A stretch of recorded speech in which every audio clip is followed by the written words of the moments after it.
Hello everyone, स्वागत है आपका यूपीएससी हिंदी में। हम लोग पढ़ रहे हैं पॉलिटी। यहाँ पे 100 डे सीरीज़ चल रही है जिसमें हम लोग स्पेशली फोकस कर रहे हैं यूपीपीसीएस, आरओ स्टेट सर्विसेज के जो भी आने वाले एग्जाम्स होंगे उसमें पॉलिटी से रिलेटेड जो भी क्वेश्चंस आपसे पूछे जाएंगे उसकी प्रॉपर तैयारी आप लोगों को करवाई जा रही है। ये जो पर्टिकुलर नोट्स हैं जिससे मैं पढ़ा रही हूँ आपको, ये इस टेलीग्राम चैनल पे आपको मिल जाएगा। तो अगर ये आपने टेलीग्राम चैनल ज्वाइन नहीं किया है तो आप लोग इस टेलीग्राम चैनल को ज्वाइन कर सकते हैं। ठीक है, हिंदी और इंग्लिश दोनों ही लैंग्वेज में नोट्स आप लोगों को मिल जाएंगे। यहाँ पे नोट्स के माध्यम से आपको क्वेश्चंस ही पढ़ाए जा रहे हैं। उसके बाद आशा करती हूँ कि मैं आप लोग क्वेश्चंस भी सॉल्व कर रहे होंगे, जैसे कि घटना चक्र या प्रीवियस ईयर क्वेश्चंस, जो भी पॉलिटी से रिलेटेड टॉपिक्स आप लोगों को पढ़ा दिए गए हैं उसके बेसिस पे आप लोग क्वेश्चन सॉल्व कर सकते हैं। इसके साथ ही हर लेक्चर के एंड में या फिर लेक्चर के इन बिटवीन भी मैं क्वेश्चंस आप लोगों से पूछती रहती हूँ, तो उसके लिए भी आप लोग थोड़ा इंकरेजमेंट के साथ जो भी आप लोगों के डाउट्स होते हैं वो भी आप कमेंट सेक्शन में पूछ सकते हैं। साथ ही जो क्वेश्चंस पूछे जाते हैं उनके आंसर्स भी आप लोग कमेंट बॉक्स पे लिख सकते हैं। ठीक है, तो आपके कमेंट्स को पढ़ा जाता है, साथ ही रिव्यू किया जाता है। तो अगर आपके जो भी सुझाव होंगे, डाउट्स होंगे, उस पर इम्प्लीमेंटेशन किया जाएगा और जो भी आप लोग आंसर्स देते हैं उसके लिए अच्छी बात है, अप्रिशिएबल है। बिकॉज उससे क्या होती है, आपकी तैयारी स्ट्रॉन्ग होती है। आपकी तैयारी और ज़्यादा स्ट्रॉन्ग हो सकती है यदि आप लोग ज़्यादा इंकरेजमेंट के साथ पार्ट लें। कमेंट बॉक्स में ज़रूर से क्वेश्चंस के आंसर्स लिखा करिए। इसके साथ ही जो भी आपके डाउट्स होते हैं वो आप लिख सकते हैं। ठीक है, कोशिश मैं ये करूँगी कि नंबर ऑफ़ क्वेश्चंस जो भी मैं आपसे पूछती हूँ उसकी संख्या थोड़ी और बढ़ा दी जाए, ताकि आप लोगों की प्रिपरेशन जो है वो और स्ट्रॉन्ग होती रहे। आज का जो टॉपिक है वो है स्टेट्स एंड यूनियन टेरिटरी। इसमें राज्य और संघ राज्य के क्षेत्र के बारे में हम लोग पढ़ेंगे डिटेल में। लास्ट के लेक्चर में मैंने 3 टॉपिक्स आप लोगों को कवर करवाए थे, जिसमें पहला टॉपिक हमने पढ़ा था उद्देशिका यानी कि प्रियम्बल के बारे में। नेक्स्ट टॉपिक हमने पढ़ा था गवर्नेंस सिस्टम ऑफ इंडिया। ठीक है, तो शासन प्रणाली के बारे में हमने पढ़ा था। उसके साथ ही हमने पढ़ा था जो राज्य के कुछ इंपॉर्टेंट चिन्ह होते हैं, नेशनल सिंबल्स के बारे में हमने पढ़ा था। ठीक है, तो अगर क्विक रिवीजन हम लोग करें, यहाँ मैं शॉर्ट में आपको बता देती हूँ प्रियम्बल के बारे में। तो यहाँ पे ये स्टार्ट होता है हम भारत के लोग, इसको आप लोग याद कर सकते हैं। ठीक है, मैंने आपको इससे पहले लेक्चर में भी बताया था कि प्रियम्बल जो है, उद्देशिका जो है, इसको पूरा याद कर लीजिए आप लोग। जितने भी क्वेश्चंस आपके आने होंगे प्रियम्बल से संबंधित वो सभी आप लोगों के क्लियर हो जाएंगे अगर प्रॉपर प्रियम्बल से पूछे जाते हैं। बाकी इससे रिलेटेड और भी जो क्वेश्चन होते हैं, जैसे कि कुछ वाद है जिनके बारे में हमने पढ़ा था, उस पर भी क्वेश्चन आते हैं, तो वो भी आप लोग पढ़ सकते हैं। तो यहाँ पे है हम भारत के लोग, भारत को संपूर्ण प्रभुत्व संपन्न, समाजवादी, पंथ निरपेक्ष, लोकतंत्रात्मक गणराज्य बनाने के लिए समस्त नागरिक को सामाजिक, सोशल, इकोनॉमिक एंड पॉलिटिकल, ठीक है, तो सामाजिक, आर्थिक और राजनीतिक न्याय प्रदान करते हैं। इसके साथ ही विचार, अभिव्यक्ति, विश्वास, धर्म और उपासना की स्वतंत्रता। तो कितने प्रकार की लिबर्टी प्रोवाइड की जा रही है? Thought, expression, belief, faith and worship. ठीक है, इसकी फ्रीडम है और इसकी लिबर्टी प्रोवाइड की जा रही है। समता जो इक्वालिटी जो है वो 2 प्रकार की है, स्टेटस एंड अपॉर्चुनिटी, प्रतिष्ठा और अवसर की। और इसके साथ ही fraternity assures the dignity of individual, साथ ही जो unity and integrity of nation है। ठीक है, तो यहाँ पे राष्ट्रीय एकता, साथ अखंडता और साथ ही व्यक्ति की गरिमा पे भी ध्यान दिया जा रहा है। ठीक है, बंधुता को बढ़ाने के लिए ये सारी बातें जो है, ये sovereign, socialist, secular, democratic, Republic, कौन से वर्ड्स जो थे वो जोड़े गए थे 42nd कॉन्स्टिट्यूशन अमेंडमेंट में, ये सभी बातें आप लोगों को लास्ट लेक्चर में बता दी गई है। ठीक है, फिर 26 नवंबर 1949 का दिन इंपॉर्टेंट हो जाता है, क्योंकि इस दिन अडॉप्ट, इनैक्ट और कॉन्स्टिट्यूशन इज़ मतलब this particular constitution is given to ourself. ठीक है, तो इसमें यहाँ पे अंगीकृत किया जाता है, अधिनियमित किया जाता है और आत्मसमर्पित किया जाता है। ठीक है, तो प्रियम्बल जो है वो उद्देश्य प्रस्ताव यानी कि ऑब्जेक्टिव रिजोल्यूशन से ही मिलके बना था, जो कि 13 दिसंबर को प्रेजेंट किया गया था जवाहरलाल नेहरू के द्वारा 1946 में। इसके बाद 22 जनवरी 1947 को इसको अडॉप्ट कर लिया गया था, सहमति बन गई थी इसकी।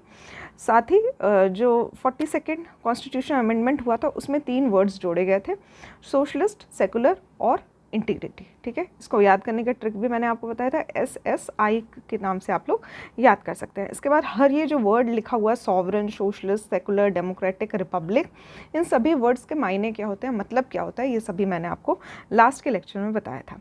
इसके बाद कितने प्रकार की न्याय प्रदान किया जाता है, सोशल, इकोनॉमिकल, पॉलिटिकल।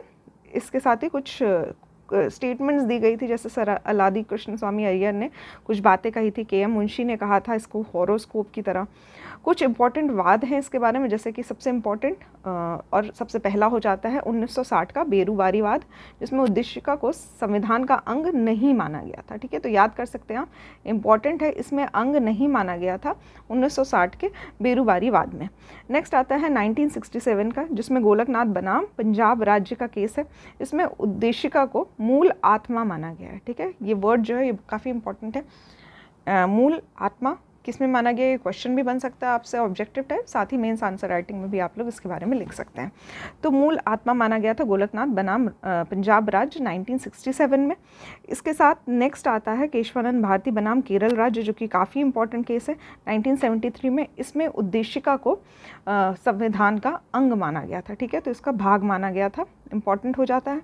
इसके साथ ही जो लास्ट केस होता है वो 1994 में बोम्मई बनाम यूनियन ऑफ इंडिया केस था, जिसमें उद्देशिका को संविधान का भाग माना गया है। ठीक है, तो एक में मूल आत्मा, सबसे पहले केस में जो बेरूवारी का केस है उसमें तो अंग माना नहीं गया है, दूसरे में मूल आत्मा माना गया है, तीसरे में भाग माना गया है और चौथे में भी भाग माना गया है। ठीक है, इस तरह से चारों केसेस आप लोग याद कर सकते हैं। फिर कुछ स्वतंत्रता, लिबर्टी या फिर फ्रीडम प्रोवाइड की जा रही है, तो विचार, अभिव्यक्ति, विश्वास, धर्म और उपासना की, प्रतिष्ठा और अवसर की समता, इक्वालिटी प्रदान की जा रही है। इसके साथ ही जो प्रस्तावना है उसको संविधान की आत्मा कहा जाता है BR अम्बेडकर के द्वारा। संविधान की आत्मा और हृदय आर्टिकल 32 को, जिसको संवैधानिक उपचार, कॉन्स्टिट्यूशनल रेमेडीज़ कहा जाता है। सुभाष कश्यप ने कहा था संविधान को शरीर, प्रस्तावना को उसकी आत्मा। ठीक है, राजनीतिक जन्म कुंडली कहा गया था KM मुंशी के द्वारा।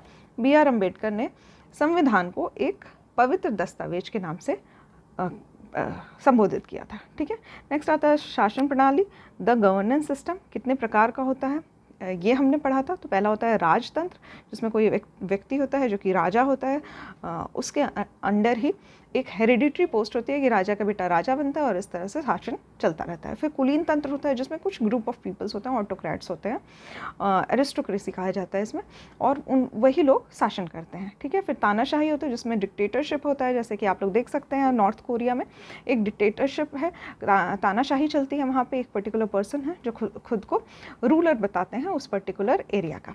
ठीक है, ये डिक्टेटरशिप में आता है। फिर आता है प्रजातंत्र, डेमोक्रेसी, लोकतंत्र भी कहा जाता है इसमें, जैसे इंडिया जो है वो एक डेमोक्रेटिक कंट्री है। तो यहाँ पे क्या होता है कि जो मेन व्यक्ति होता है जो कि शासन व्यवस्था देखता है वो चुना जाता है। ठीक है, तो इलेक्ट किया जाता है। हम लोग जो है वो डेमोक्रेटिक रिपब्लिक हैं, क्योंकि हम जो लोग हैं वो अपना एक प्रतिनिधि चुनते हैं। ठीक है, तो सभी लोग जो हैं प्रतिनिधि चुनते हैं। इस तरह से इसमें संसदीय शासन व्यवस्था भी आती है, साथ ही एक प्रेसिडेंट को भी चुना जाता है। इस तरह से शासन व्यवस्था जो है चलती है डेमोक्रेटिक कंट्री की। नेक्स्ट है कुछ राज्य के 4 इंपॉर्टेंट एलिमेंट्स मैंने बताए थे। एक सॉवरेनिटी होनी चाहिए, पॉपुलेशन होनी चाहिए, टेरिटरी होनी चाहिए, भूभाग होना चाहिए, और साथ ही सरकार या सत्ता गवर्नमेंट होना चाहिए। ठीक है, उसके बाद हमने संसदीय शासन प्रणाली के बारे में कुछ बातें जानी थी, कैबिनेट फॉर्म ऑफ गवर्नमेंट के बारे में बातें जानी थी, साथ ही प्रेसिडेंट जो होता है वो executive head of the state होता है, ये बात हमने जानी थी। फिर यहाँ पे आता है प्रेसिडेंशियल। अच्छा, एक इम्पॉर्टेंट क्वेश्चन ये है कि इंडिया जो है वो प्रेसिडेंशियल फॉर्म ऑफ गवर्नमेंट को फॉलो नहीं करता है, क्योंकि प्रेसिडेंट ऑफ इंडिया जो होता है वो एक नॉमिनल हेड होता है। ठीक है, तो यहाँ पे ये बात याद रखिएगा, प्रेसिडेंशियल फॉर्म ऑफ गवर्नमेंट जो है वो इंडिया में नहीं है। ठीक है, तो presidential form of government India में नहीं फॉलो की जाती है, क्योंकि इंडिया में एग्जीक्यूटिव हेड होता है, साथ ही नॉमिनल हेड होता है प्रेसिडेंट का। ठीक है, तो प्रेसिडेंट का कितना रोल होता है ये इंडिया में, और आज के टाइम पे जो एग्जीक्यूटिव ज़्यादातर संभाला जाता है प्राइम मिनिस्टर और उसके काउंसिल ऑफ मिनिस्टर्स के द्वारा ही। प्रेसिडेंट एज सच कुछ खास इंपॉर्टेंट पोस्ट अब के टाइम में रह नहीं गई है, क्योंकि अब अक्सर आपने देखा होगा कि PM जिसको चाहता है उसी को प्रेसिडेंट बनाता है। तो यहाँ पे प्रेसिडेंट को ज़्यादा पावर्स नहीं दी जाती है, उसको एक नॉमिनल हेड की तरह रखा जाता है। जो भी बात है आप उससे कहते हैं, प्रेसिडेंट जो होता है वो ज़्यादातर वो बातें मान लेता है। तो यहाँ पे यही फॉर्म ऑफ गवर्नमेंट चलती है। प्रेसिडेंट की पोस्ट को हमने इतना स्ट्रॉन्ग नहीं बनाया है। ठीक है, फिर मैंने आपको बताया था कुछ हमारे संविधान की कुछ बातें ऐसी है जो इसको फेडरल सिस्टम बनाती है, और कुछ बातें ऐसी है जो कि इसको यूनिटरी सिस्टम बनाती है। ठीक है, एकात्मक शासन और संघात्मक शासन।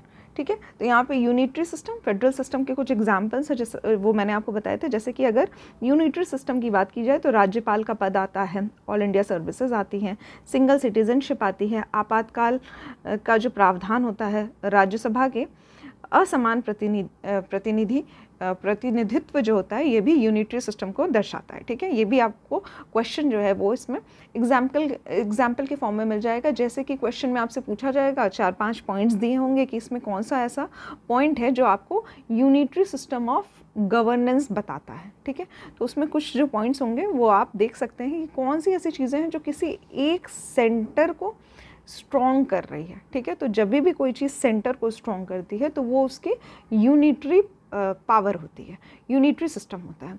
और यदि कोई भी सिस्टम जो होता है वो एक लेवल से दूसरे लेवल पे ट्रांसफ़र हो रहा है, जैसे सुप्रीम कोर्ट है सेंटर के लेवल पे, हाई कोर्ट है हमारा लोअर लेवल पे, प्रोविंसेस लेवल पे, तो यहाँ पे क्या हो रही है, शक्ति का क्या हो रहा है, एक तरह का डिस्ट्रीब्यूशन हो रहा है। तो पावर जो डिस्ट्रीब्यूट होती है ये फेडरल सिस्टम का पार्ट होता है। ठीक है, तो फेडरल सिस्टम का होना, इसमें पावर्स का क्या होता है, डिस्ट्रीब्यूशन होता है। ठीक है, कुछ सेंट्रल लेवल पे होते हैं, जैसे कि इससे पहले भी मैंने आपको बताया था जब मैं पॉलिटी का स्टार्टिंग का लेक्चर ले रही थी कि किस तरह से कॉन्स्टिट्यूशन का डेवलपमेंट होता है। ठीक है, तो एक यूनियन लिस्ट होती है, एक फेडरल लिस्ट होती है। इसमें क्या होता है कि शक्तियों का विभाजन किया जाता है, एक लिस्ट बना के जो कि सेंटर द्वारा लॉज बनाए जाते हैं, और एक लिस्ट बना के जो कि प्रोविंसेस द्वारा लॉज बनाए जाते हैं। तो इस तरह की चीज़ें क्या होती है, फेडरल नेचर को दिखाती है। तो इंडिया में क्या है, एक तरह का फेडरल नेचर भी स्थापित है और साथ ही यूनिटरी सिस्टम भी स्थापित है, इसलिए इसको अर्ध संघात्मक राज्य कहा जाता है, कंट्री कहा जाता है। यहाँ राज्य का मतलब एक स्टेट से नहीं है, कलेक्टिवली किसी एरिया को राज्य के नाम से संबोधित किया गया है, इसीलिए जो हमारी कंट्री है वो क्वासी फेडरल कंट्री है। ठीक है, क्वासी फेडरल, ये केसी व्हीलर द्वारा कहा गया था भारत को क्वासी फेडरल कंट्री। साथ ही जी ऑस्टिन के द्वारा इसको कोऑपरेटिव फेडरलिज्म कहा गया था, सहकारी संघवाद। साथ ही केसी व्हीलर ने इसको ये भी कहा था कि कुछ अधिक स्ट्रॉन्ग, साथ ही थोड़ा फ्लेक्सिबल भी है यहाँ का कॉन्स्टिट्यूशन। साथ ही बी आर अम्बेडकर ने कहा था संविधान को संघात्मक के तंग ढांचे में नहीं ढाला गया है। ठीक है, तो यहाँ पे क्या है, सिर्फ फेडरलिज्म ही नहीं प्रोवाइड किया गया है, कुछ जगह पे यूनिटरी सिस्टम भी प्रोवाइड किया है। इस तरह से दोनों मिलजुल के एक सरकार बनी है जिसमें फेडरल सिस्टम भी है और यूनिटरी सिस्टम भी है। इसके बाद आता है नेशनल, कुछ सिंबल्स के बारे में हमने बात की थी, जैसे कि जो हमारा नेशनल फ्लैग है उसमें 3 कलर्स जो हैं वो तीनों कलर्स सिम्बलाइज करते हैं कोई ना कोई किसी ना किसी चीज़ को। जैसे कि हमारा जो केसरी रंग है, तो यहाँ पे जो केसरी रंग है, ऑरेंज कलर, वो दिखाता है स्ट्रेंथ को, श्वेत रंग शांति और सच्चाई को दिखाता है, हरा रंग जो है वो उर्वरता फर्टिलिटी और साथ ही प्रॉस्पेरिटी, समृद्धि को दिखाता है। यहाँ पे ये 3:2 का अनुपात होता है इसमें लंबाई और चौड़ाई के बीच में। साथ ही इसमें 24 तिल्लियाँ हैं, जो नीला चक्र बना है सफ़ेद पट्टी पे, इसमें 24 तिल्लियाँ हैं और अशोक के सिंह स्तंभ पर बने चक्र से लिया गया है इसको, जो कि न्याय को दर्शाता है। यहाँ पे पिंगली वेंकैया नाम के व्यक्ति ने राष्ट्रीय ध्वज को तैयार किया था। इसको अडॉप्ट किया गया था 22 जुलाई 1947 में। ठीक है, इंपॉर्टेंट है, 22 जुलाई 1947 को इसको अडॉप्ट किया गया है।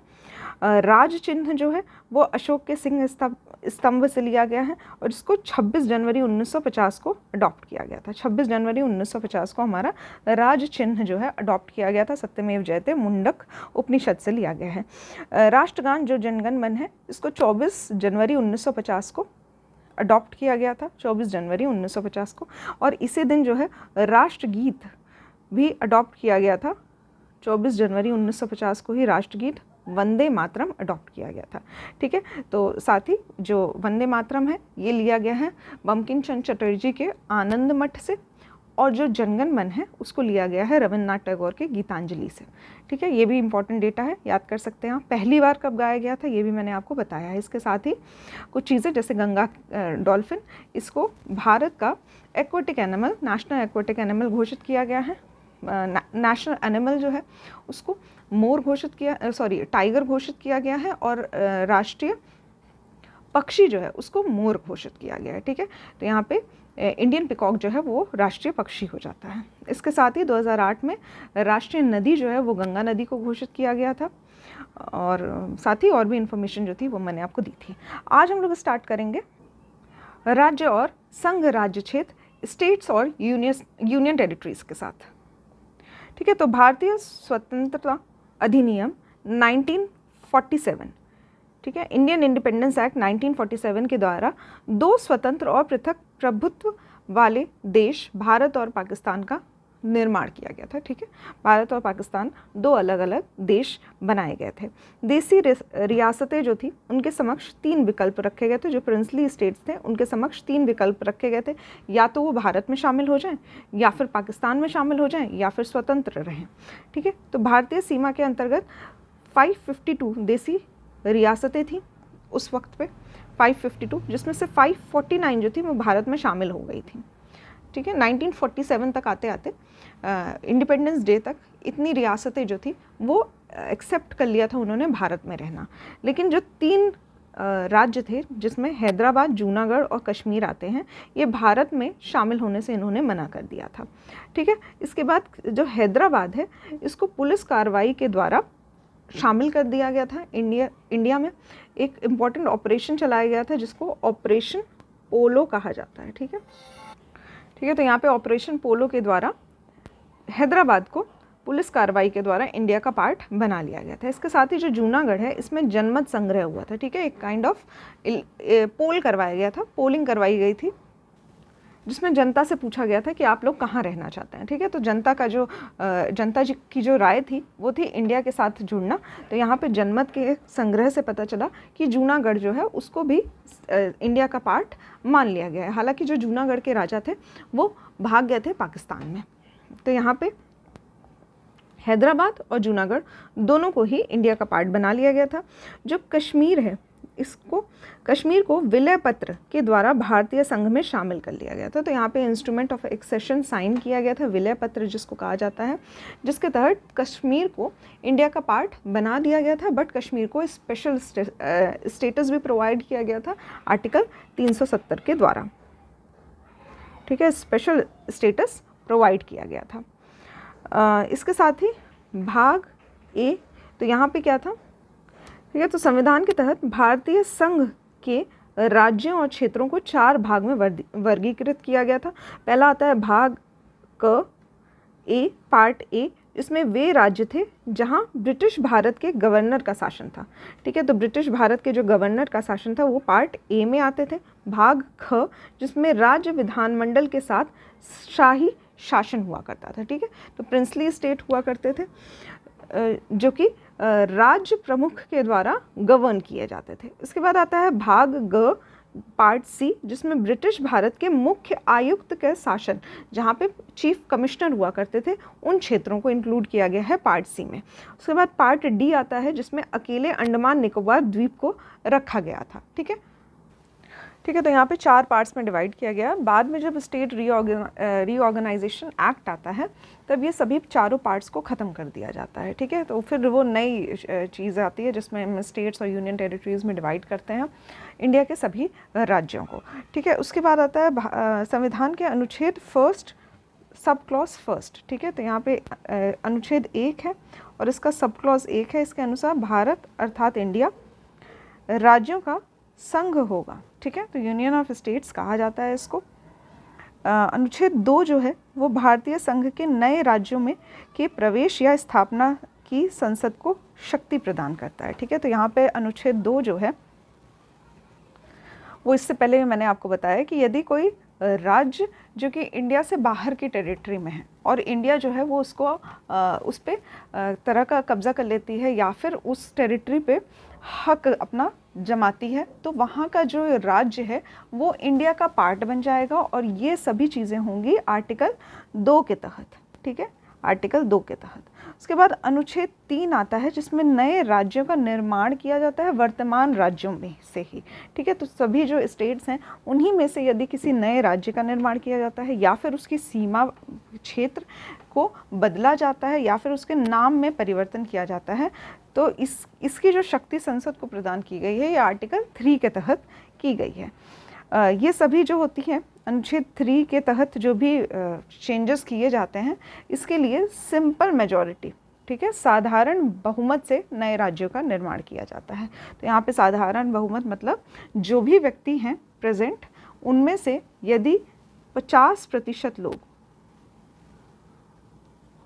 जो वोटिंग कर रहे हैं और समर्थन में हैं, उनमें से मतलब सभी लोगों में से 50% लोग अगर समर्थन दे देते हैं एक पर्टिकुलर बिल को, तो वो बिल पास हो जाता है और उस राज्य का डिवीज़न कर दिया जाता है। ठीक है, यहाँ पे भारतीय संविधान संसद को यह अधिकार देता है कि वह नए राज्य बनाने, उसमें परिवर्तन करने, नाम बदलने या सीमा में परिवर्तन के संबंध में बिना राज्य की अनुमति के कदम उठा सकती है। ठीक है, तो यहाँ पे क्या होता है कि जब ये बिल लाया जाता है तो उस वक्त प्रेसिडेंट से पूछा जाता है, और प्रेसिडेंट जो होती है वो इन रिटर्न स्टेट लेजिस्लेचर्स से पूछती है कि हम ऐसा कोई एक डिसीजन लेने वाले हैं जिसमें आपके राज्य की सीमा को परिवर्तित किया जाएगा, या फिर आपके राज्य का नाम बदला जाएगा, या फिर आपका राज्य को में से कोई और राज्य बनाया जाएगा।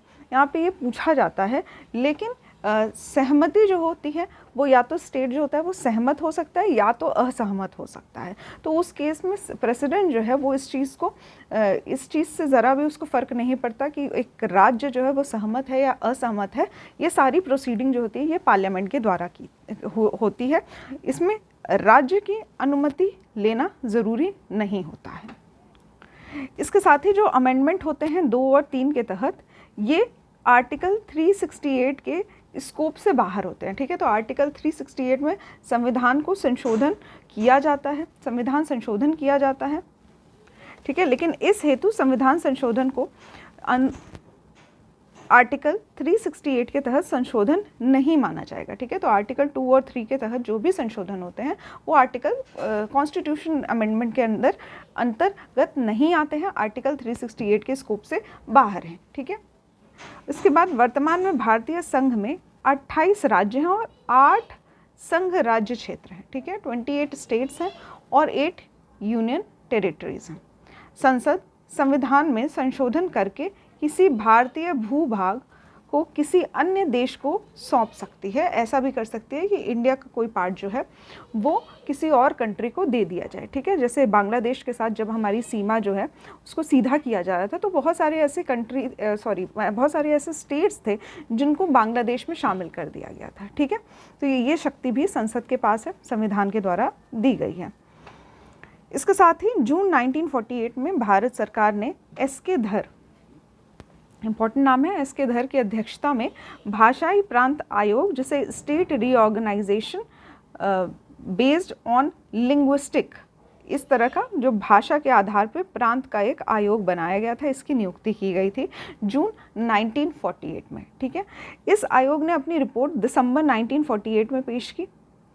ठीक है, आयोग ने राज्यों का पुनर्गठन भाषाई आधार पे करने के बजाय प्रशासनिक सुविधा के अनुसार किए जाने की सिफारिश की। ठीक है, तो कोई भी राज्य जो है उसको बनाया जाएगा तो ये नहीं सोचा जाएगा कि ये पर्टिकुलर लैंग्वेज यहाँ बोली जाती है इसलिए ये राज्य बनाया जा रहा है, बल्कि on the basis of administrative convenience.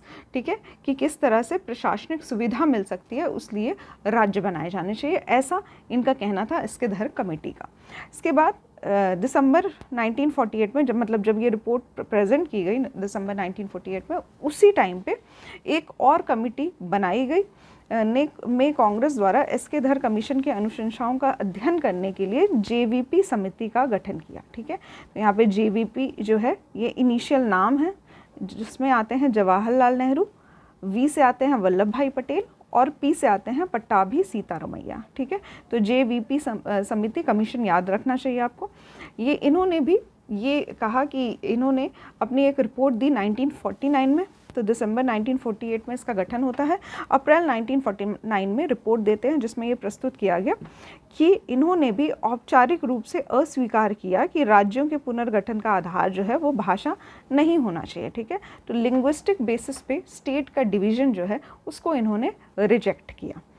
ठीक है, जबकि 1953 में एक घटना होती है जिसमें लिंग्विस्टिक आधार पे ही, भाषा के आधार पे ही एक राज्य का गठन किया जाता है, जिसमें एक पर्टिकुलर व्यक्ति हैं पोट्टी श्री रामुलु।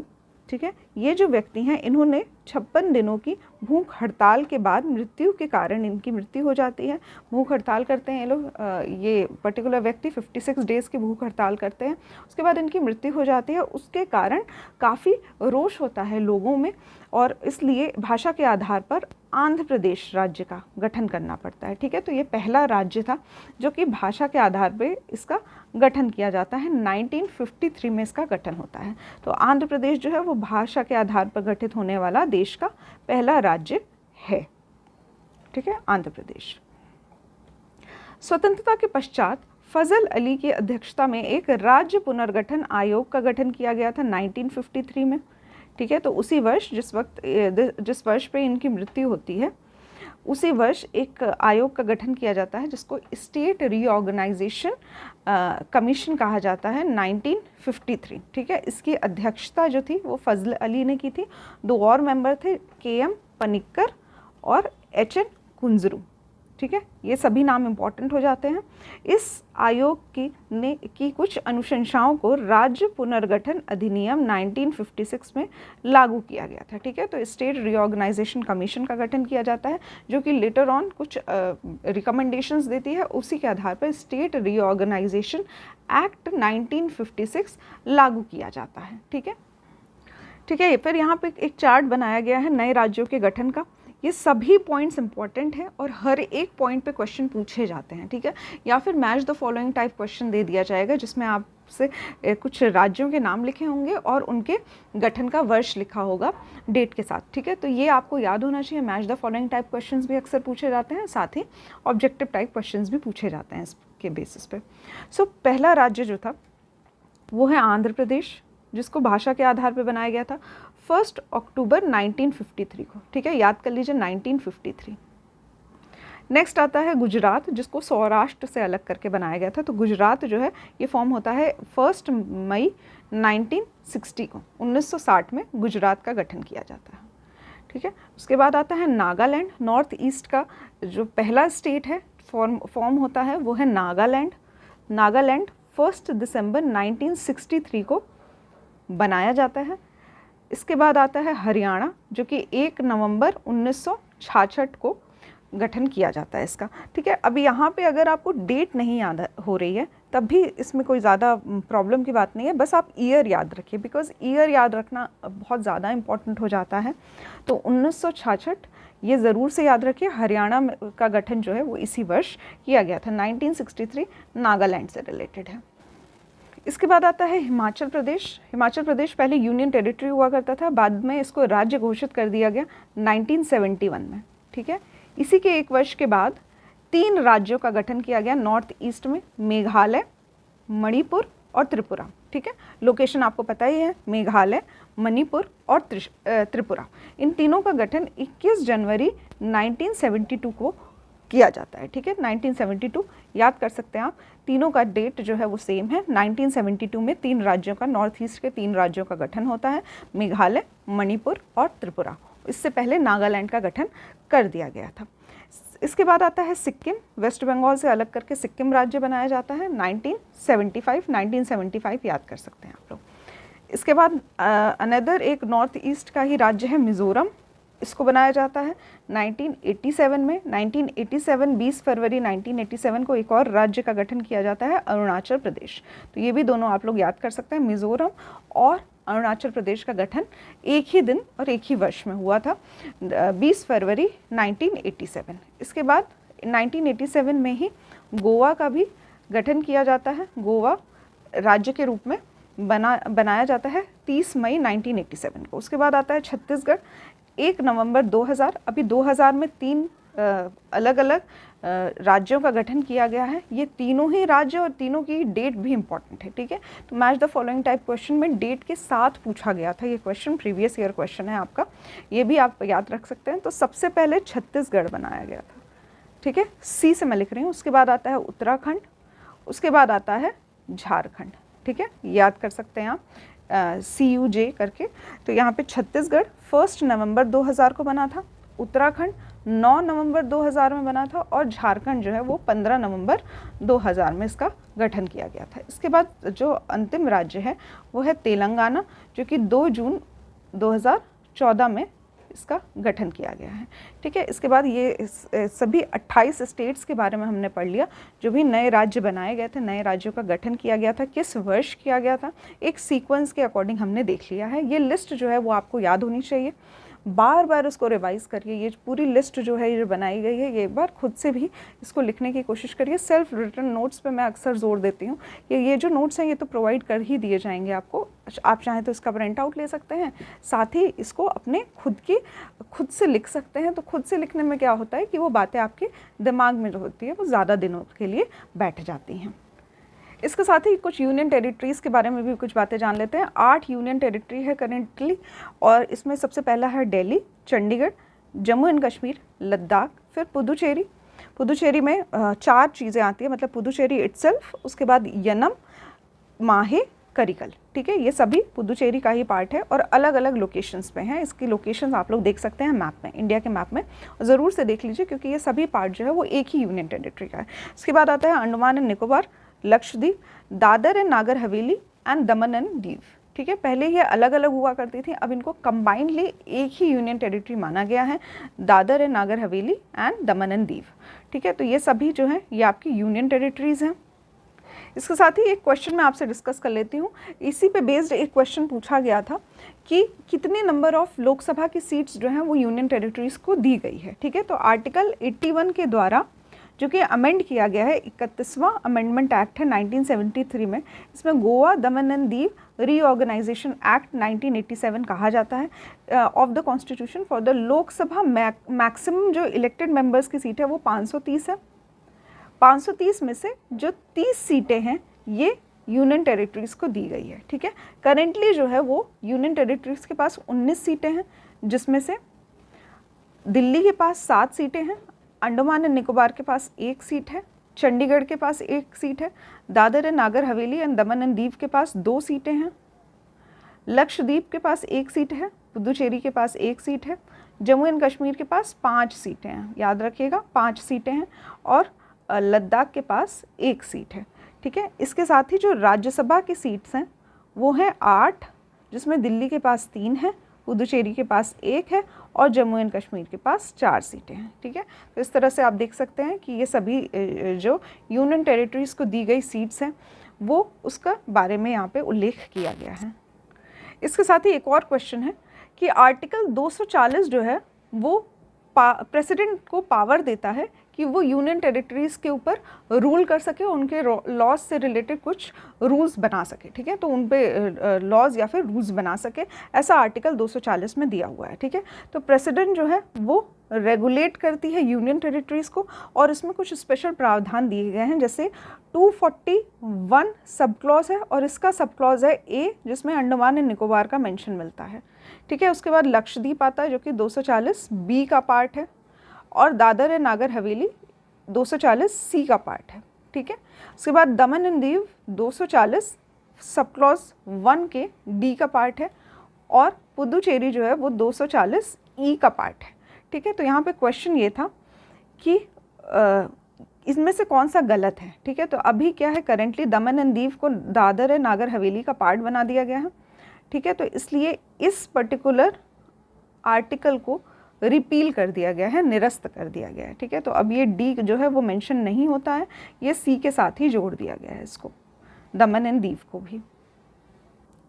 ठीक है, तो इतनी ही बातें आपको याद रखनी है। जो इसमें सबसे इम्पॉर्टेंट चीज़ है वो ये जो चार्ट के माध्यम से मैंने आपको बताया है कि कौन से राज्य का गठन कब किया गया था, ये सबसे इम्पॉर्टेंट है।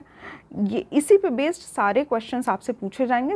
मेजॉरिटी ऑफ क्वेश्चंस जो भी बनते हैं स्टेट्स के बेसिस पे या फिर यूनियन टेरिटरीज़ पे, वो इसी पर्टिकुलर चार्ट से ही बनाए जाते हैं। ठीक है, ठीक है, इसी पे बेस्ड आप लोग प्रीवियस ईयर क्वेश्चंस कर सकते हैं, साथ ही जो घटना चक्र के क्वेश्चंस हैं वो भी आप लोग सॉल्व कर सकते हैं।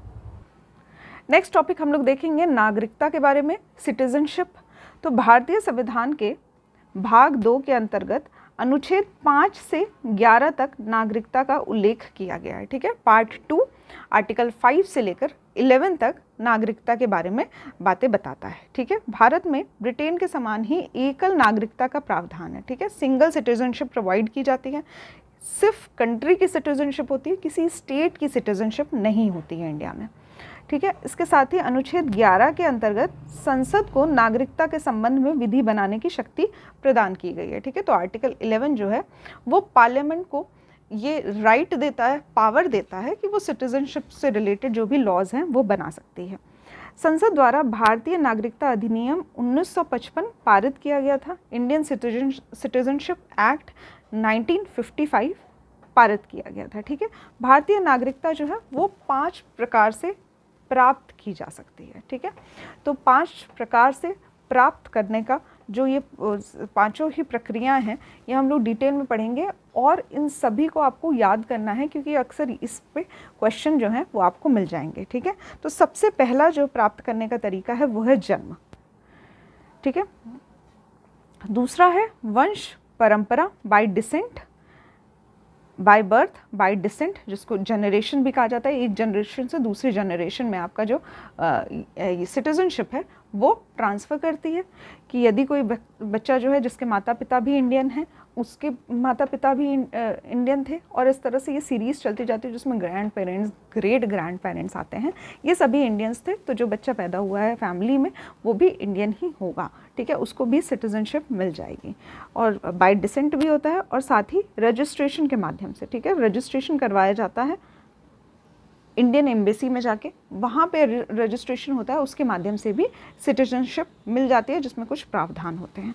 उसके बाद देशीकरण जिसको नेचुरलाइजेशन कहा जाता है और साथ ही अर्जित भूमि के समामेलन के द्वारा, ठीक है, बाय एक्विजिशन ऑफ लैंड, ठीक है। तो यदि इंडिया जो है वो किसी और देश का, लेट सपोज बांग्लादेश का कोई हिस्सा जो है वो इंडिया का पार्ट बन जाता है, तो उस पर्टिकुलर जो भी हिस्सा इंडिया का पार्ट बना है उस के सभी नागरिकों को इंडिया की सिटीजनशिप अपने आप मिल जाएगी। तो इस तरह से अर्जित भूमि के समामेलन के द्वारा भी नागरिकता प्राप्त की जाती है। इसके साथ ही 3 तरीके हैं जिससे भारतीय नागरिकता, यदि किसी व्यक्ति के पास इंडियन सिटीजनशिप है तो वो ख़त्म हो सकती है, निरस्त हो सकती है। 3 तरीके हैं। पहला, जिसमें किसी अन्य देश की नागरिकता ग्रहण कर ली गई हो, ठीक है। तो कोई व्यक्ति है जो किसी और कंट्री की सिटीजनशिप ले लेता है तो उसकी इंडियन सिटीजनशिप अपने आप कैंसिल हो जाती है, ठीक है। तो इंडिया में प्रावधान नहीं है दोहरी नागरिकता का, यहाँ पे उसकी जो सिटीजनशिप थी इंडिया की वो कैंसिल हो जाएगी और किसी और कंट्री की अब वो सिटीजन माना जाएगा। इसके बाद दूसरा है नागरिकता त्याग करना। यदि कोई इच्छा से अपनी रिनाउंस कर देता है इंडियन सिटीजनशिप तो ये भी एक तरीका है जिससे आप सिटीजनशिप छोड़ सकते हैं। तीसरा है सरकार द्वारा वंचित करना, ठीक है। तो यदि कोई ऐसा कारण पाया गया जिसमें कि किसी व्यक्ति ने कुछ ऐसे काम किए हों जो कि अनकॉन्स्टिट्यूशनल होते हैं तो सरकार उसको सिटीजनशिप से वंचित कर देती है, ठीक है। तो यहाँ पे 5 से लेकर 11 तक के जो आर्टिकल है वो हम लोग देखेंगे। सबसे पहले आता है आर्टिकल नंबर 5। आर्टिकल नंबर 5 कहता है कि वो सभी व्यक्ति जो भारत के राज्य क्षेत्र के मूल निवासी हैं, ठीक है, उनको भारत का नागरिकता प्रदान की जाती है। 3 इसके सब क्लॉज हैं। पहला कि उसका जन्म भारत में हुआ हो, दूसरा उसके माता पिता और अन्य जो परिवार के सदस्य हैं उनका जन्म भी भारत में हुआ हो और साथ ही संविधान लागू होने के 5 वर्ष पूर्व जो है वो भारत में 5 वर्ष पूर्व से जो भारत में रह रहे होते हैं, ठीक है। ये सभी पॉइंट्स जो होते हैं वो यदि फॉलो किया जाता है तो भारत का जो संविधान है वो नागरिकता प्रदान करता है, इंडिया की सिटीजनशिप उस व्यक्ति को मिल जाती है। ये अनुच्छेद 5 में कहा गया है। अनुच्छेद 6 आर्टिकल 6 में कहा गया है पाकिस्तान से भारत को प्रव्रजन करने वाले कुछ व्यक्तियों को नागरिकता के अधिकार के बारे में उपबंध दिए गए हैं, ठीक है। तो ऐसे कोई व्यक्ति जो कि पाकिस्तान से इंडिया गए हैं, इंडिया आए हैं, मतलब हम अपनी कंट्री की बात कर रहे हैं, तो वो सभी लोग जो पहले पाकिस्तान में थे और अब इंडिया में आ गए हैं पार्टीशन के बाद, उन सभी को नागरिकता प्रदान की जाती है। इसमें भी एक तारीख दी गई है 19 जुलाई 1948, ठीक है। तो इससे पहले यदि कोई व्यक्ति आ जाता है तो उसको अपने आप ही सिटीजनशिप मिल जाती है इंडिया की, मतलब पार्टीशन के टाइम पे तो वो पाकिस्तान चले गए थे लेकिन उसके बाद इस टाइम पे आ गए थे और उनके जो दादा दादी, माता पिता, ये जो अन्य रिलेशन है, ये सभी अविभाजित जो भारत है उसमें इन्होंने जन्म लिया था। ठीक है, तो इससे पहले जो भारत में आ गया, इंडिया का पार्ट हो गया, पाकिस्तान गए थे पार्टीशन के टाइम लेकिन वापस इंडिया आ गए, उनको सिटीजनशिप प्रोवाइड कर दी गई। इस तारीख के बाद जो लोग आते हैं उनको पंजीकरण करवाना रहता है, रजिस्ट्रेशन करवाना रहता है और साथ ही 6 महीना तक भारत में निवास करना रहता है। ठीक है, तो ये सभी प्रावधान बनाए गए हैं आर्टिकल 6 के तहत। उसके बाद अनुच्छेद 7 में पाकिस्तान को प्रव्रजन करने वाले कुछ व्यक्तियों को नागरिकता के आधार के बारे में, अधिकार के बारे में बताया गया है। ठीक है, तो यदि कोई व्यक्ति भारत से पाकिस्तान जाता है, ठीक है, इसके बारे में कुछ उपबंध हैं। तो अगर इंडिया से पाकिस्तान चले गए और पाकिस्तान की सिटीजनशिप आपने ले ली, तब तो आपकी इंडिया की सिटीजनशिप रद्द हो जाती है। लेकिन यदि आप वापस चले आते हैं, ठीक है, और इसके लिए भी एक डेट दी गई थी, 1 मार्च 1947। ठीक है, ठीक है, तो 1 मार्च 1947 के पश्चात भारत से यदि कोई पाकिस्तान गया और कुछ कारणों से वो वापस से इंडिया आ जाता है, तो उसके लिए भी यही प्रावधान है कि आपको रजिस्ट्रेशन करवाना पड़ेगा और 6 माह के लिए इंडिया में ही निवास करना रहेगा। उस तरह से आपको नागरिकता प्रदान कर दी जाएगी, ऐसा आर्टिकल 7 में दिया हुआ है। ठीक है, उसके बाद अनुच्छेद 8 में भारत के बाहर रहने वाले व्यक्ति, भारतीय उद्भव के कुछ व्यक्तियों की नागरिकता के अधिकार के बारे में उपबंध है। ठीक है, तो यहाँ पे स्पेशल फोकस किया गया है NRIs पे, साथ ही पीपल ऑफ इंडियन ओरिजिन और इंडियन ओवरसीज सिटीजन। ठीक है, तो NRI, PIO और IOC, इनके बारे में जो उपबंध हैं उनके बारे में बातें जो है वो अनुच्छेद 8 में कही गई है। फिर आर्टिकल 9 के अनुसार जब कोई व्यक्ति स्वेच्छा से किसी विदेशी राज्य की नागरिकता ले लेता है तो उसकी भारतीय नागरिकता जो है वो स्वतः ही समाप्त हो जाएगी। ठीक है, उसको कहीं पे जाना नहीं पड़ेगा, बताना नहीं है, बस उसने नया सिटीजनशिप ले लिया है तो उसकी जो भारतीय नागरिकता है वो स्वतः ही खत्म हो जाएगी। प्रवासी के रूप में रहने वाले विदेशी व्यक्तियों के लिए देशीकरण के आधार पर नागरिकता प्राप्त करने के लिए 10 वर्षों तक निवास करना अनिवार्य है। ठीक है, तो नेचुरलाइजेशन जो प्रोसेस है उसमें 10 वर्षों तक आपको निवास करना पड़ता है और साथ ही यदि कोई प्रवासी व्यक्ति है तो उसको अपने देश की नागरिकता का त्याग करना पड़ता है। ठीक है, तो इस तरह से बाय नेचुरलाइजेशन, देशीकरण के आधार पे व्यक्ति को सिटीजनशिप मिल जाती है। नेक्स्ट है नागरिकता अधिनियम 1955 की धारा 5(1)(a) के तहत पंजीकरण द्वारा भारतीय नागरिकता प्राप्त करने के लिए भारतीय मूल के व्यक्ति को भारत में 7 वर्ष बिताने होंगे। ठीक है, तो यहाँ पे रजिस्ट्रेशन करवाने के 7 वर्षों के तक आपको इंडिया में ही रहना है, यहीं पे निवास करना है। इस तरह से रजिस्ट्रेशन के माध्यम से आपको सिटीजनशिप मिल जाती है। संसद नागरिकता के अर्जन हेतु शर्तों को नियत करने के लिए सक्षम है। ठीक है, तो जो भी शर्त होगी उसको जब भी चेंज करना होगा तो इसकी पावर पार्लियामेंट यानी कि संसद के पास है। वर्ष 2005 के नागरिकता संशोधन अधिनियम में अप्रवासी भारतीय नागरिक की संकल्पना की गई थी, जिसके अनुसार पाकिस्तान एवं बांग्लादेश के नागरिकों को छोड़कर सभी देश के भारतीय मूल के नागरिकों को केंद्र सरकार को आवेदन पर अप्रवासी भारतीय नागरिक के रूप में पंजीकृत किया जा सकेगा। ठीक है, तो यहाँ पे जो एक संशोधन किया गया था वर्ष 2005 की बात कर रहा है, तो यहाँ पे सिटीजनशिप अमेंडमेंट एक्ट के थ्रू जो पाकिस्तान और बांग्लादेश के नागरिक हैं इनको छोड़ के जो बाकी सभी देशों में भारतीय मूल के नागरिक हैं उनको अप्रवासी भारतीय नागरिक के रूप में पंजीकृत किया जाएगा। ठीक है, इसके बाद 10 जनवरी 2020 से नागरिकता संशोधन अधिनियम 2019 लागू किया गया था, जिसको सिटीजनशिप अमेंडमेंट एक्ट CAA के नाम से जाना जाता है। काफ़ी कंट्रोवर्शियल रहा था उस वक्त पे, काफ़ी न्यूज़ सिटीजनशिप को लेके आती थी, न्यूज़ में अक्सर रहता था, इस पर कई चर्चाएं होती थी क्योंकि इसके कुछ प्रावधान जो थे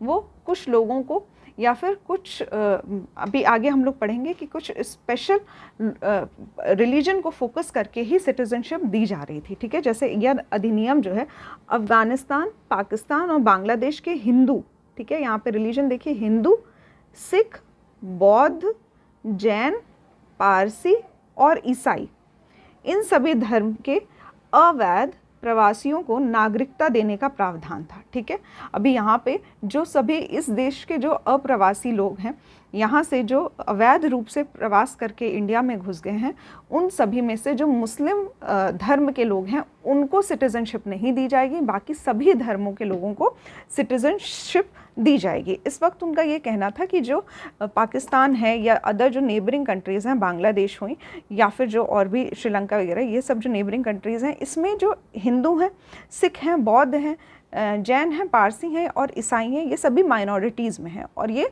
मुस्लिम एरिया है। तो अगर अफ़गानिस्तान की बात की जाए, पाकिस्तान और बांग्लादेश, इसमें मुस्लिम्स जो है वो मेजॉरिटी में हैं। ठीक है, इन तीनों देशों की बात मैं कर रही हूँ यहाँ पे स्पेशली। इससे पहले जो देश के नाम लिए थे उसके लिए वो देशों कंसिडर नहीं करना है हम लोगों को। अफ़गानिस्तान, पाकिस्तान और बांग्लादेश पे ही फोकस करना है। ठीक है, तो अफ़गानिस्तान, पाकिस्तान, बांग्लादेश जो नेबरिंग कंट्रीज़ हैं, इसके जो इसमें मुस्लिम्स जो हैं वो मेजॉरिटी में हैं और माइनॉरिटीज़ में कौन है? जो हिंदू हैं, सिख हैं, बौद्ध हैं, जैन हैं, पारसी हैं और ईसाई हैं। ठीक है, तो ये जो माइनॉरिटीज़ हैं, यदि ये अवैध तरीके से प्रवास करती हैं भारत में, तो इनको नागरिकता प्रदान कर दी जाएगी। इसके लिए भी एक डेट दी गई थी कि इस डेट से पहले यदि कोई व्यक्ति प्रवेश कर चुका है तो उसको भारत की नागरिकता प्रदान कर दी जाएगी। ठीक है, इस अधिनियम द्वारा उन्हीं को नागरिकता देने का प्रावधान था जिन्होंने 31 दिसंबर 2014 को या उससे पहले भारत में प्रवेश किया है। ठीक है, तो जैसे मैंने आपको बताया कि एक डेट दी गई थी जिसमें कि इन पर्टिकुलर अवैध प्रवासियों ने एंट्री ली थी इंडिया में। डेट है 31 दिसंबर 2014। ठीक है, तो यहाँ पे ये डेट इम्पॉर्टेंट हो जाती है, देख सकते हैं आप, 31 दिसंबर 2014। ठीक है, इसके बाद नेक्स्ट आता है, ये जो अधिनियम है ये संविधान की 6ठी अनुसूची में शामिल जो राज्य हैं उन पे लागू नहीं होता है। ठीक है, तो कुछ आदिवासी क्षेत्र हैं जैसे कि AMTM, मैंने आपको याद करवाया था, असम, मेघालय, मिज़ोरम और त्रिपुरा, जो कि 6th शेड्यूल में आते हैं। इन सभी राज्यों में जो अवैध रूप से प्रवासी एंट्री कर लेते हैं उनको इंडिया की सिटीज़नशिप नहीं प्रोवाइड की जाएगी। इसके साथ ही कुछ और भी हैं, जैसे बंगाल ईस्टर्न फ्रंटियर रेगुलेशन 1873 में जो राज्य आते हैं उनमें भी ऐसे अवैध प्रवासियों को सिटीज़नशिप नहीं दी जाएगी, क्योंकि इसके तहत अधिसूचित जो इनर लाइन है इनमें आने वाले क्षेत्रों में भी ये लागू नहीं होगा, क्योंकि इन राज्यों में प्रवेश करने के लिए, लैंड लेने के लिए, साथ ही रहने के लिए हमें एक इनर लाइन परमिट, जो कि एक ऑफिशियल डॉक्यूमेंट होता है गवर्नमेंट का, वो लेना पड़ता है। इसमें कुछ राज्य आते हैं जिनको हम लोग देख सकते हैं। एक तो अरुणाचल हो गया, मेघालय, नागालैंड, मणिपुर, मिज़ोरम, लक्षद्वीप एंड हिमाचल प्रदेश। ठीक है, इसके कुछ क्षेत्र, हिमाचल प्रदेश के कुछ क्षेत्र और साथ ही लक्षद्वीप के। ठीक है, तो यहाँ पे ये सभी राज्य जो हैं, इनमें यदि कोई अप्रवासी अवैध तरीके से जो विदेश से लोग आते हैं, गलत तरीके से एंट्री कर लेते हैं, उनमें उन्हें भारतीय नागरिकता प्रदान नहीं की जाएगी। ठीक है, तो ऐसे कुछ प्रावधान जो हैं ये भी इम्पॉर्टेंट हो जाते हैं। ठीक है, यहाँ पे एंड होता है हम लोगों का सिटीजनशिप से रिलेटेड सभी टॉपिक्स जो भी आपसे एग्ज़ाम्स में पूछे जा सकते हैं। इसके साथ ही यहाँ पे कोई भी टॉपिक जब ख़त्म होता है तो वो बस यहाँ पे थ्योरी पोर्शन ख़त्म हुआ है। इसके क्वेश्चंस यदि आप लोग सॉल्व करते हैं तो आपको कुछ और पॉइंट्स मिलते हैं जो कि आपको वैल्यू एडिशन कर सकते हैं इस पर्टिकुलर नोट्स के साथ। हालाँकि मैंने ये जो नोट्स हैं ये प्रिपेयर किए हैं प्रीवियस ईयर जो कॉम्पिटिशन में आपसे क्वेश्चन पूछे गए थे, उसी के माध्यम से आपको ये नोट्स प्रोवाइड किया गया है। लेकिन अगर आप इससे क्वेश्चन सॉल्व करते हैं तो आपकी प्रैक्टिस जो होती है वो और ज़्यादा बढ़ जाती है और आपकी जो नॉलेज है वो ज़्यादा इन्हांस होती है। ठीक है, तो इसके साथ ही ये जो सिटीजनशिप का टॉपिक था ये एंड होता है। और इससे पहले जो हमने स्टेट्स और यूटीज़ के बारे में पढ़ा है ये भी टॉपिक एंड होता है। नेक्स्ट लेक्चर में हम लोग पढ़ेंगे मूल अधिकारों के बारे में, फंडामेंटल राइट्स के बारे में। इससे पहले कि मैं सेशन एंड करूं, मैं आपसे कुछ क्वेश्चंस पूछती हूँ। 3 क्वेश्चंस मैं आपसे पूछने वाली हूँ। सबसे पहला क्वेश्चन है कि हरियाणा का गठन कौन से ईयर में हुआ था? ठीक है, कौन से ईयर में हुआ था? नेक्स्ट क्वेश्चन है उत्तराखंड, छत्तीसगढ़ और झारखंड, इन तीनों राज्यों का गठन कब हुआ था? ईयर और डेट तीनों ही आपको मेंशन करनी है। ठीक है, तो ये दोनों ही चीज़ें आपके लिए इम्पॉर्टेंट हो जाती हैं। नेक्स्ट क्वेश्चन है, जानकारी के लिए देख लीजिए आप लोग कि NRI,